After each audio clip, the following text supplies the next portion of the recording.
창세기 49장 8절에서 26절까지의 말씀, 제가 먼저 한 절, 또 여러분이 한 절, 마지막 절 같이 그렇게 읽도록 하겠습니다. 8절부터 제가 먼저 읽습니다. 유다야, 너는 내 형제의 찬송이 될지라. 내 손이 내 원수의 목을 잡을 것이요 내 아버지의 아들들이 내 앞에 절하리로다. 내 아들아, 너는 긴 것을 찢고 올라갔도다. 그가 오방이고 그림이 숫사자 같고 암사자 같으니 누가 그를 범할 수 있으랴. 뷰가 유다를 떠나지 아니하며 통치자의 지팡이가 그 발 사이에서 떠나지 아니하기를 실로가 오시기까지 이르르니 그에게 모든 백성이 복종하리로다. 그의 나귀를 포도나무에 매며 그의 암나귀 새끼를 아름다운 포도나무에 맬 것이며 또 그 옷을 포도주에 빨며 그의 목자만을 포도즙에 빨리로다. 그의 눈은 포도주로 인하여 붉겠고 그의 이는 우유로 말미암아 희리로다. 스불론 해변에 거주하리니 그곳은 해변의 해변이라. 그의 경계가 시선까지 일지리이다. 이사갈은 양의 우리 사이에 끌어안은 건장한 나귀로다. 그는 쉴 곳을 보고 좋게 여기며 토지를 보고 아름답게 여기고 어깨를 내려 짐을 메고 앞제 아래에서 섬기리로다. 다는 이스라엘의 한 지파같이 그의 백성을 심판하리로다. 다는 힘쓰의 뱀이요 생결의 도사로다. 말곡을 불어서 그 탄자를 뒤로 떨어지게 하리로다. 여호와여, 나는 주의 구원을 기다리나이다. 가슴들의 추격을 받아 우리여 그들을 추격하리로다. 아셀에게서 나는 먹을 것은 기름진 것이라. 그가 왕의 수라상을 차리로다. 납달리는 노인 살았습니다. 아름다운 소리를 말하는도다. 요셉은 무성한 가지 곧 샘 곁에 무성한 가지라. 그 가지가 담을 넘었도다. 활쏘는 자가 그를 학대하며 족적심을 가지고 그를 쏘았으나 요셉의 활은 도리어 굳세며 그의 팔은 힘이 있으니 이는 야곱의 전능자 이스라엘의 반석인 목자의 손을 힘음이니라. 내 아버지 하나님께로 말미암나니 그가 너를 도우실 것이요 전능자로 말미암나니 그가 내게 복을 주실 것이라. 위로 하늘의 복과 아래로 깊은 샘의 복과 저먹이는 복과 배의 복이 함께 내 아버지의 축복이 내 선조의 축복보다 나아서 영원한 산이 한없이 같이 이 축복이 요셉의 머리로 돌아오며 그 형제 중 뛰어난 자의 정수로 돌아오리로다. 아멘. 오늘 말씀에서 여러분 함께 읽었던 바처럼 유난히 긴 축복을 하는 사람 두 아들이 있습니다. 하나는 유다고 하나는 요셉입니다. 지난 수요일 날 함께 나눴던 말씀에서는 야곱이 이제 죽게 되었기 때문에 이제 죽는 날이 가까웠기 때문에 이렇게 아들들에게 축복을 하고 있는데 수요일 날에는 요셉의 두 아들 므낫세와 에브라임을 축복하는 야곱에 대해서 함께 나눴습니다. 그런데 그때 사연이 하나 발생했죠. 왜냐하면 므낫세가 첫째고 요셉에게 있어서 첫째 아들이고 에브라임이 둘째 아들인데 야곱이 손을 엇갈려가지고 원래 오른손으로는 장남을 왼손으로는 차남을 하는 것이 이게 성경적이라기보다는 그 당시에는 모든 민족 가운데 그냥 내려오는 관습 같은 거죠. 왜냐하면 우리나라에도 오른손잡이가 더 올바르고 왼손잡이가 좀 여기 왼손잡이 계시니까 이제는 그런 인식은 없지만 오른손이 더 귀하다 이런 생각이 거의 모든 족속 모든 땅 가운데 일반적인 관행입니다. 그리고 장자가 귀하다. 이거는 우리나라의 옛날도 그렇죠. 장자에게 첫째에게 모든 걸 다 제공하고 지원하잖아요. 왜냐하면 장자가 특별히 그냥 괜히 예뻐서가 아니라 가장 우리 집안에 갖고 있는 걸 효율적으로 한 곳에 선택과 집중을 해서 우리 가문이 계속 잘 이루어질 수 있도록 해야 되는데 누구를 할 것이냐 할 때 일반적으로 대부분의 모든 가정들이 장자에게 그 모든 것들을 집중하고 있죠. 그래서 장자가 집안의 어른으로서 이어가고 모든 혜택을 누리면서 장자가 잘 되면서 집안이 안정되게 된다라고 하는 것이 일반적으로 옛날부터 모든 족속이 갖고 있었던 그런 질서에 관련된 개념입니다.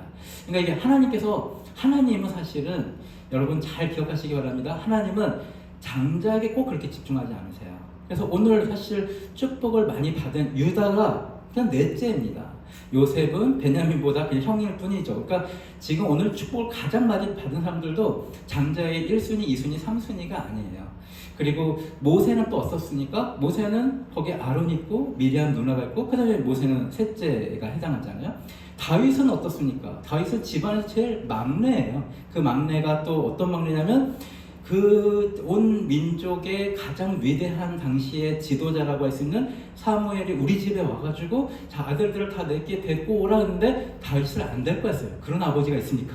그러나 예, 여러분 집안에 만약에 우리 지금 현재 대통령이 혹은 국무총리가 혹은 뭐 그래도 무슨 도지사가 여러분 집안에 왔는데 우리 자녀들을 안 부를 리가 있으니까 모든 자녀들을 데리고 오십시오 했는데도 다윗은 안 될 거예요. 그러니까 그 집안에서 다윗은 굉장히 어쩌면 천덕꾸러기일 수도 있겠다 이런 생각이 들 정도로 막내였다고 하는 겁니다. 근데 하나님은 계속적으로 신약에서도 나중된 자가 먼저 된다. 그리고 계속 돌아온 탕자에서도 둘째에 되게 집중하고 있습니다. 이 얘기는 하나님은 둘째를 더 사랑한다 이런 얘기가 아닙니다. 하나님께서는 고의적으로 너희가 생각하는, 그러니까 기독교가 아니어도 보통 인류가 생각하는 그거 있잖아요. 아까 말씀드린 장자가 중요하다. 물론 우리 여기 계신 분들 중에 첫째가 있으시고 우리 김성진 형제도 첫째죠. 장자가 중요하다라고 하는 인식은 우리가 어느 정도 납득할 수 있지만 그것이 사실 어떻게 보면 세상적 기준에서 우리 집안이 앞으로 계속 생존하기 위해서 어쩔 수 없이 거기 선택과 집중을 하느라 우리가 장자에 집중했는데 하나님의 생각은 그것과 다릅니다. 하나님은 꼭 장자를 뭐 미워한다, 장자를 업신여긴다, 중요하게 여기지 않는다 이런 개념이 아니라 하나님은 그러한 인간이 주의하고 있는 것에 의존하지 않고 그 집안에서 누구든 하나님께 순종함으로 누구든 하나님께서 말씀하시는 대로 같이 동행함으로 그 집안이 잘 될 수 있다. 그건 꼭 장자여야지만 되는 것이 아니다. 오늘 축복의 말씀을 들은 유다가 그러지 않았습니까? 유다는 어떤 사람이었냐면 우리가 이제 창세기 말씀 이제 정리하고 있는 상황에서 유다를 다시 한번 언급하자면 유다는 자기 성찰을 한 사람입니다. 여러분의 가문이 여러분의 집안이 복을 받으려면 자기가 내가 어떤 사람인지를 분명하게 성찰하는 것이 굉장히 중요합니다. 근데 대부분 사람들이 성찰하는 것이 무섭습니다. 왜냐하면 성찰하는 과정에서 나의 연약한 부분들을 내가 인정해야 되거든요. 나는 이럴 때 내가 이런 연약함이 나오는구나. 이럴 때 나는 죄악된 것들을 선택하는구나. 이런 것들을 대면하는 게 성찰인 건데 유다가 자기의 며느리 다말과 있었던 그 사건들을 통해 나도 그냥 보통 사람이구나. 나도 내가 욕했던 저 형제들과 똑같은 사람이고 나도 내 이익을 위해서는 다른 사람에게 막대한 피해를 끼칠 수 있는 그런 사람이구나 하고 자기 성찰을 한 사람입니다. 근데 오늘 유다의 아버지 야곱이 이제 하나님의 계시를 통해서 하나님께서 주시는 성령의 감동으로 유다를 막 축복해 주잖아요. 그러한 사람을 통해서 하나님께서 일을 하시는 겁니다. 베드로도 마찬가지죠. 나는 모두가 주님을 떠날지라도 나는 죽기까지 떠나지 않겠습니다라고 베드로가 얘기했지만 예수님이 너 3번 나를 부인하리라 라고 한 거는 베드로를 괴롭히거나 저주하려고 하는 것이 아니라 베드로에게 자기 성찰할 수 있는 시간과 기회를 주신 거죠. 만약에 베드로에게 그 일이 일어나는 것을 원하지 않았다면 예수님이 베드로 제 꼼짝 못하게 너네가 붙잡고 있어 이렇게 얘기해야겠죠.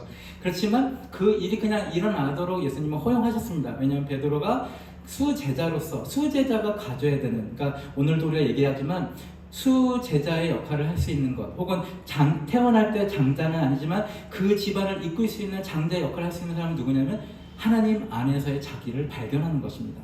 하나님 안에서의 자기를 성찰하는 사람이죠. 베드로는 그걸 했습니다.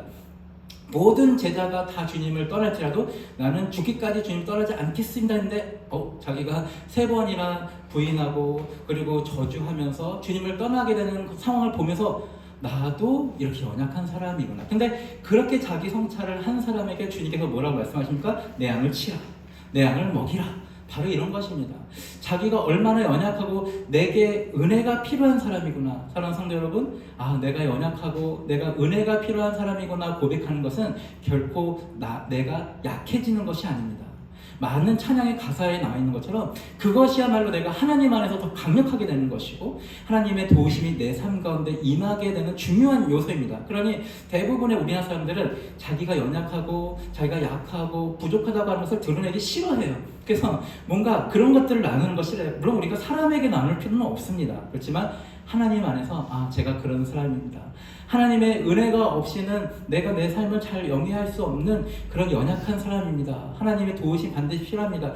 이런 고백을 하는 바로 그런 사람들을 통해서 하나님께서 복의 복을 주시고 복의 통로가 되게 하시고 근원이 되게 하시는 겁니다. 그래서 오늘 유다에게 야곱이 하나님의 성령의 감동을 받아서 이렇게 축복한 내용들을 보면 곧 예수님에 관련된 얘기가 나옵니다. 그리고 나중에 12지파는 점점점 시간이 지나갈수록 모든 지파들이 다 없어지거든요. 결국 남유다가 남잖아요. 이 남유다가 아주 오래 갑니다. 그런 것처럼 오늘 야곱이 유다에게 했던 축복의 말을 제가 잠깐 읽어보면 10절에 이런 말씀이 나옵니다. 규가 유다를 떠나지 아니하며 통치자의 지팡이가 그 발 사이에서 떠나지 아니하기를. 그러니까 규라고 하는 것도 왕이 갖고 있는 어떠한 상징적인 것이고 통치자의 지팡이라고 하는 것도 그렇습니다. 그래서 유다는 되게 오랜 기간 동안 다른 지파 다 없어지더라도 유다 지파에서 왕이 계속 생겨나죠. 그리고 가장 핵심적인 것은 그 10절에 실로가 오시기까지 이르니, 여기서 실로는 우리가 잘 아는 것처럼 메시아에 해당합니다. 그러니까 메시아가 요셉의 가문에서 나오지도 않고 다른 가문, 베냐민 가문에서 나오지 않습니다. 예수님은 바로 이 유다의 가문에서 나옵니다. 그리고 우리가 딱 생각해 봤을 때 예수님의 족보, 나중에 이제 마태복음이나 다른 부분에 보면 예수님의 족보를 보면 기생 라합도 나옵니다. 그렇죠? 그리고 이방인의 룻도 나와요. 거기에 뭔가 이게 장남으로, 하나님의 축복을 받은 장남으로 뭔가 돼야 할 것 같은데 그 장남에 집중하는 것은 결국 사람의 그냥 생각이에요. 장남이 중요하다. 그러니까 장남이든 차남이든, 물론 장남이어서 하나님께 쓰임받지 못한다 이런 건 아닙니다. 근데 그런 기준들은 하나님께 중요하지 않다고 하는 것입니다.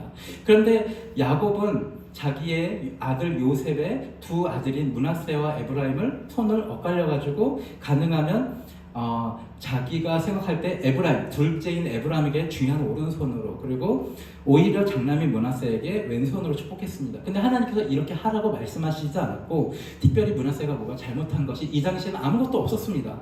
성경에 기록되어 있지 않으니까 없었다고 봐야 돼요. 근데 이렇게 하면서 하나님의 사람인 요셉이 뭐라고 아버지께 얘기하냐면, 아버지 그렇게 하지 마세요라고 얘기합니다. 그러니까 하나님의 사람 요셉이 볼 때 아버지가 지금 그렇게 손을 바꿔 이렇게 하는 게 큰 의미가 없어요. 왜냐면 자기도 지금 첫째가 아니잖아요. 아버지가, 사람이 누가 어떻게 축복하느냐에 따라서 그 사람 운명이 결정되는 거 아닙니다. 그러니까 여기 있는 목사가 제가 이렇게 축복한다고 여러분 삶이 축복되면 저는 굉장히 큰 연봉을 받아야 돼요. 그렇죠? 제가 여러분의 삶이 어떠하든지 상관없이, 막 살든 저든 상관없이 제가 부자가 될지어다 하는데 부자가 되면 저는 엄청난 연봉을 받고 많은 교회 사람들이 재승진 목사에게 축복받아야겠다 하고 막 몰려오겠죠. 근데 그런 게 아니라고 하는 겁니다. 사람이 누군가 어떻게 축복하냐에 따라서 그런 게 아니죠. 오늘 야곱이 유다에 대해서는 예언한 것이에요. 하나님의 성령으로 예언한 것입니다. 근데 그건 자기 한계를 넘어선 건데, 거기에 미묘하게 야곱의 축복 가운데는 자기의 한계 안에 갇힌 축복들이 있어요. 그것으로 모든 사람의 생명이, 모든 사람의 운명이 결정되지 않습니다. 야곱이 그래서 요셉의 두 아들에게 축복하면서 무슨 말이 있냐면, 이제 이스라엘에서 축복받는다고 하는 대명사는 므낫세와 에브라임처럼 될 거다 했지만 실제로 그렇게 이루어지지 않습니다. 그러니까 야곱이 바랄 때는 자기의 손자들에게 므낫세와 에브라임은 이스라엘의 그런 속담처럼 저 사람 므낫세와 에브라임처럼 축복을 많이 받았네? 이런 말이 될 것이라고 했지만 사실 그렇게 되지 않습니다. 그리고 맨 마지막에 나중에 보면 므낫세는 또 전쟁에 나갈 때, 나중에 일입니다. 전쟁에 나갈 때 두 패로 나눠가지고 우리는 전쟁에 안 나갔으면 좋겠다 얘기하면서 므낫세 그 지파 자체가 둘로 나뉘게 됩니다. 에브라임도 사실 그렇게 큰 아주 그 지파들 중에 아주 위대한 그런 지파로 남지 않습니다. 또 하나 뭐냐면, 이 야곱이 첫째, 둘째, 셋째에게는 굉장히 저주를 퍼붓습니다. 르우벤과 시몬과 레위죠. 그러면서 르우벤에게는 끝까지 자기의 앙금이 남아있는 것을 이 축복하면서 저주하면서 얘기를 합니다.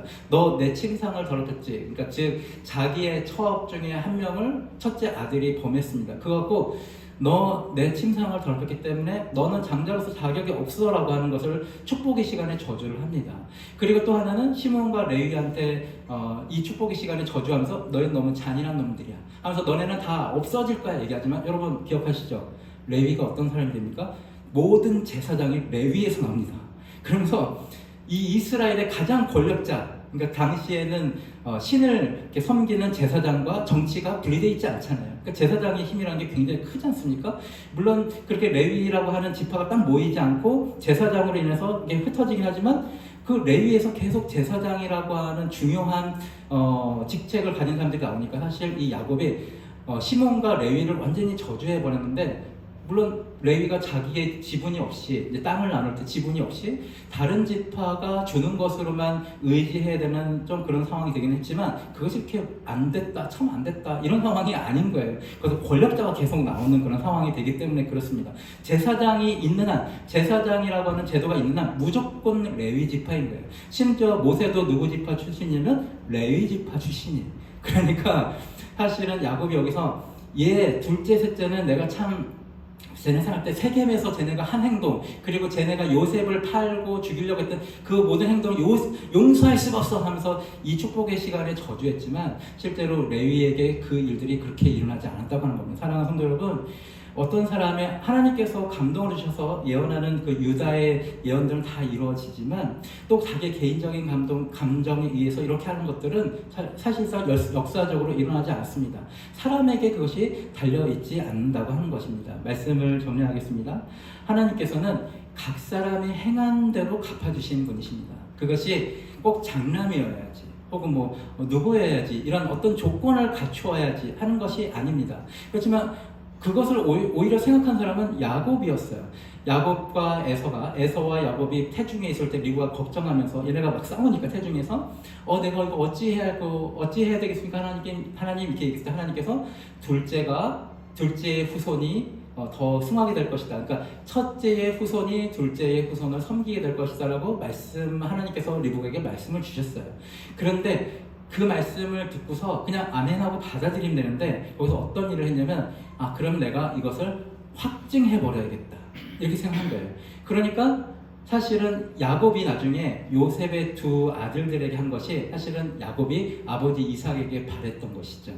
그러니까 하나님께서 말씀하신 것을 아버지 이삭이 오른손으로 자기를, 왼손으로 에서 형을 축복하면서 하나님께서 말씀하신 저것을 인간의 어떤 제도 안에서 확증했으면 좋겠다고 하는 그 소망이 나중에 자기 손자들을 축복할 때 그것이 나타난 거예요. 그렇지만 그것은 그렇게 해서 되는 것이 아닙니다. 게다가 역사적으로 에서는 그래서 저주를 받지 않았습니다. 장자권을 비록 그렇게 해서 잃어버렸지만 그 장자권 자체가 중요하지 않았던 것이에요. 왜냐하면 그렇게 한다고 해서 우리가 잘 생각해보면 여기서 참 묘한 것이 있습니다.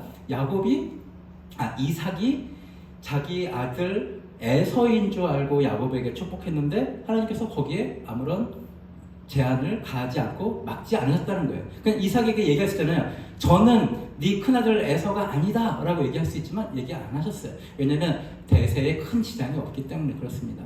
그리고 설령 그 축복하는 것이 되게 중요했다면, 이삭이 얘가 에서인 줄 알고 축복을 했으면, 아무리 지금 받으러 온 사람이 야곱이어도 나는 에서에게 축복한다 이렇게 얘기했으니까 실제로는 에서에게 효력이 있어야 되잖아요. 그 자리에 온 사람이 야곱이어도 말한 입장은 에서에게 얘기했으니까 야곱이 에서인 줄 착각했지만, 근데 그 일들에 대해서 하나님께서 어떻게 하시지 않았다고 하는 거예요. 그 일들은 사실 중요하지 않은데 누구만 중요하게 생각했냐면 리브가와 야곱만 되게 중요하게 생각했습니다. 아브라함을 보십시오. 그리고 이삭을 보십시오. 그들의 모든 태도에서 별로 그렇게 장자의 축복하는 게 별로 그렇게 크게 중요하지 않아요. 그런데 사람의 어떠한 힘, 자기의 의지로 무엇인가를 하는 사람에게만 그 형식과 그 태도가 굉장히 중요하다고 여기면서 야곱은 지금 축복할 때도 그냥 장자에게 축복하고 사람들에게는 대략의 축복을 해주면 되고, 그리고 자기에게 개인적으로 조금 안 좋은 기억들을 갖고 있었던 아들들에게도 그래도 아들들인데 너네가 잘 되길 바란다, 이전의 행동들은 그랬지만 앞으로는 그렇게 살지 말아라 하면서 그래도 용서해주면서 축복을 해야 되는데 절대 그렇게 하지 않습니다. 그리고 둘째, 셋째가 시몬과 레위가 그렇게 잔인한 일을 한 계기가 무엇이겠습니까?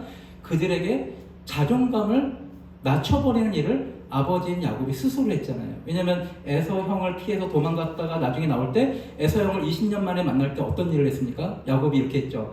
에서 형이 우리를 다 죽일 수도 있으니까 내가 덜 사랑하는 순서의 식구대로 앞에 둬야겠다. 그래서 첩들의 자식들 앞에, 그 다음에 레아의 자식들 앞에, 그래서 자기가 제일 사랑하는 라헬의 자식들과 라헬은 제일 뒤에.